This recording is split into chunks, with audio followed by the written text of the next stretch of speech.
One of the most thoughtful explanations of mental projection that I have seen, as it applies to creation and evolution, is a book by William Fix titled The Bone Peddlers, Selling Evolution.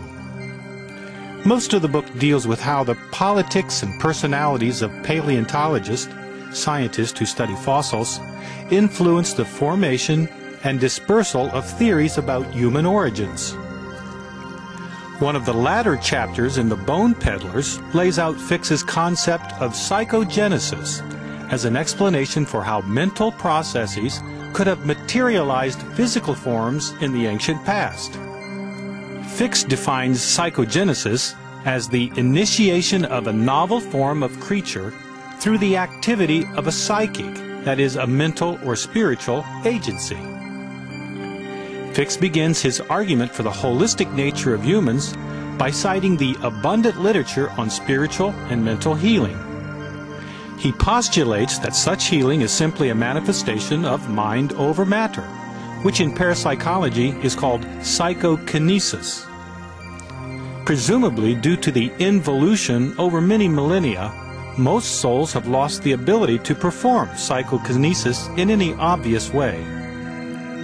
Occasionally we hear of a guru who reportedly can perform psychokinesis phenomena such as levitation or materialization on demand.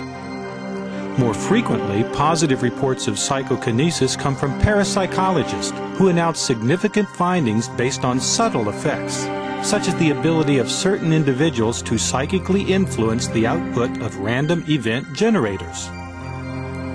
Some of the most convincing psychokinesis experiments make use of random event generators that measure the time intervals between electron emissions produced by the radioactive decay of Strontium 90. Although these emissions are supposed to be random events, Fix reports that some individuals are apparently able to predict and/or influence the rate of radioactive decay to the extent that the odds against this happening by chance are about 30,000 to 1.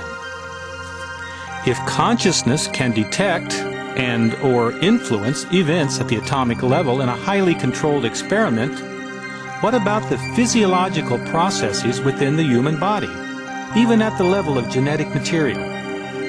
Perhaps this is the explanation for mental and spiritual healing. In terms of creation and evolution, this could account for the ability of souls to create thought forms that gradually materialized into physical bodies. Manipulation of the genetic material of such biological entities via some form of psychokinesis, such as psychogenesis, sounds very much like the molding process cited by Cayce as the means by which souls gradually formed pre-human flesh bodies in Mu and Atlantis. Instantaneous projection of flesh bodies, as in the five-pole projection by Emilius and his soul group, is the same process as the unfathomable power of the divine mind to influence the physical universe. Thus, psychogenesis is a profound example of Cayce's metaphysical assertion that spirit is the life, mind is the builder, and the physical is the result.